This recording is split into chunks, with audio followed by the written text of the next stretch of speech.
Hi friends, welcome back to Swami's kitchen. நாம் இன்றைக்கி பார்க்க போகிற ரெசிபி உளுந்து கஞ்சி. அதுக்கு தொட்டு சாப்பிட அருமையான துவையல், அதாவது கருவேப்பிலை தேங்காய் துவையல். ரொம்ப அருமையாக இருக்கும். காலையில் இட்லி தோசைக்கு பதிலாட்டு நீங்கள் வாரம் ஒரு முறை இதே போல் செய்து கொடுங்க. ரொம்ப ரொம்ப டேஸ்ட்டாக இருக்கும். இந்த துவையலை வச்சு சாப்பிட ரொம்ப அருமையாக இருக்கும். இதே போல் நீங்களும் செய்து பாருங்கள். இதை எப்படி செய்யலான்னு பார்த்துருவோம். நான் 3/4 கப்பு பொன்னி அரிசி எடுத்திருக்கேன், புழுங்கல் அரிசி. அதே 3/4 கப்பு உளுந்தம்பருப்பு எடுத்திருக்கேன், கருப்பு உளுந்தம்பருப்பு. 1/2 கப்பு தேங்காய் எடுத்திருக்கேன். தேங்காயை அரைச்சி பால் எடுக்கணும்.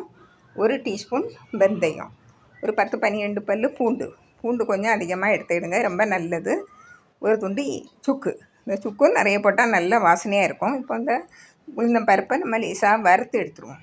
வறுத்து எடுக்கிறதுனால நல்ல வாசனையாக இருக்கும். நம்ம அந்த கஞ்சி நல்ல டேஸ்டாட்டம் இருக்கும். நீங்கள் இதே போல் செய்து பாருங்கள். ஒரு நேரம் நல்லா சூடு வந்தால் போதும், லேசாக வாசனையும் வரும். அப்போ இறக்கி நம்ம ஆற வச்சிடலாம். கொஞ்சம் வறுபட்டதும் இறக்கி ஆற வச்சுருங்க.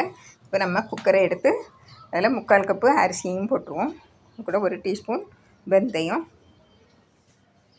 நம்ம வறுத்து வச்ச உளுந்தம்பருப்பு அதையும் போட்டு நல்லா கலந்து விட்டுட்டு இதை 3 நேரம் நல்லா கழுவி எடுத்துருங்க.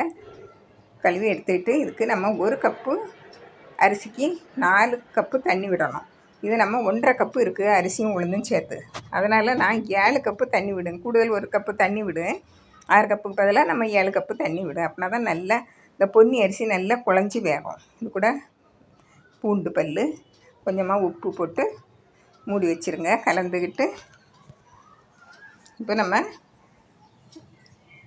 அடுப்பில் வச்சு நல்லா குக்கர் விசிலை போட்டுட்டு ஒரு விசில் வந்த உடனே ஹை ஸ்பீடில் மீடியம் ஃப்ளேமில் 4 விசில் வரணும். நல்லா குழஞ்சி வேகணும். அதுக்கிடையில் நம்ம ஒரு துவையல் அரைச்சிடுவோம். நான் ஒரு 1/4 கப்பு தேங்காய் துருவல் எடுத்திருக்கேன். அதே 1/4 கப்பு கருவேப்பிலை எடுத்திருக்கேன். 2 காஞ்ச மிளகாய் எடுத்திருக்கேன். கொஞ்சமாக உப்பு, 4 பல் பூண்டு, ஒரு சின்ன துண்டு புளி, ஒரு சின்ன வெங்காயம், 1 டீஸ்பூன் ஜீரகம். இப்போ இவ்வளோ தான் தேவை. எப்படி செய்யலான்னு பார்த்துருவோம். கொஞ்சமாக எண்ணெய் விடுங்க. எண்ணெய் விட்டதும் 2 காஞ்ச மிளகாய், கருவேப்பிலை போட்டு நல்லா வதக்கி விடுங்க. கருவேப்பிலை நல்லா வதங்கி வரணும். காஞ்ச மிளகாயும் நல்லா செவந்து வரணும். இது வந்ததும் நம்ம பூண்டு பல், சின்ன வெங்காயம், புளி, தேங்காய் துருவல்,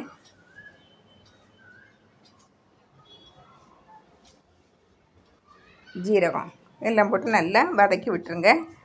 1 நிமிஷம் நல்லா சிவக்க வதக்கணுன்னு 1 நிமிஷம் வதக்கி விட்டால் போதும். இந்த தேங்காயில் உள்ள ஈரம் லேசாக போயிருக்கும், அவ்வளோதான். இதை இறக்கி ஆற வச்சு நம்ம மிக்சியில் போட்டு நல்லா அரைச்சி எடுத்துருவோம். எல்லாம் மிக்சியில் மாற்றிடுவோம். மாற்றி இதை முதல்ல நல்லா அரைச்சி எடுத்துடணும். இந்த மிளகாயை 2ஆக பிச்சு போட்டுவிடுங்க. விட்டுட்டு கொஞ்சமாக நல்லா தண்ணி விடாமல் முதல்ல குறவரண்ணி அரைச்சி எடுத்துருங்க. அதுக்கு பிறகு கொஞ்சமாக தண்ணி விட்டு, ரொம்ப கொஞ்சமாக தண்ணி விடுங்க, நல்லா அரைச்சி எடுத்துருங்க. இப்படி தான் இருக்கணும். ஐசட்டு அரைக்கண்டாம், இப்படி இருக்கணும். இப்படி இருக்கட்டு. இப்போ இதை ஒரு சின்ன பாத்திரத்தில் மாற்றி எடுத்துருவோம். இது தாளிக்க எதுவும் செய்ய வேண்டாம். பாருங்கள், இப்போ நம்ம விசில் வந்து எல்லா விசிலும் அடங்கிட்டு அதை பார்ப்போம். இப்போ குக்கரை திறந்துருவோம். பாருங்கள், எல்லாம் வெந்திருக்கு. இது பொன்னி அரிசினால அப்படி இருக்குது. நம்ம உளுந்தும் முழு தோலோடு போட்டிருக்கோம், அதனால் அப்படி இருக்குது. பாருங்கள், நல்லா மசிச்சு விடுங்க. இப்போ அடுப்பில் வச்சு நல்லா கொதிக்க விட்டுருங்க. நல்லா கொதிக்கட்டு. இது கூட கொஞ்சம் உப்பு குறைவாக இருக்குது, அதனால் கொஞ்சமாக உப்பு போட்டிருக்கேன். உப்பு போட்டுக்கிட்டு நம்ம சுக்கு பொடி, அந்த சுக்கை இடித்து வச்சுக்கிடணும். அதில் சுக்கு பொடி போடலாம். கொஞ்சம் ஜீரகம், முழு ஜீரகம் போடலாம். கருவேப்பிலை போடுவாங்க சிலவங்க. நான் எதுவுமே போடலை. இதுவே ரொம்ப டேஸ்ட்டாக இருக்கும். நம்ம கூட துவையல் சேர்த்து சாப்பிட்றதுனால ரொம்ப அருமையாக இருக்கும். பாருங்க, இப்போ நம்ம பிழிஞ்சு வச்ச தேங்காய் பாலையும் எடுத்து அதையும் விட்டு நல்லா கலந்து விட்டுருங்க. நல்லா கலந்து விட்டுடுங்க. கூட கொஞ்சம் தேங்காய் பால் இருந்தால் விட்டுடுங்க. நல்லா விட்டு நம்ம ஒரு கொதி வந்த உடனே இறக்கிடலாம். தேங்காய் பால் விட்ட பிறகு ரொம்ப நேரம் கொதிக்கக்கூடாது. ஓரளவுக்கு ஒரு கொதி வந்தால் போதும். இப்போ இறக்கி நம்ம இப்போ ஒரு பாத்திரத்தில் மாற்றிடுவோம். அருமையான உளுந்தங்கஞ்சி ரெடி.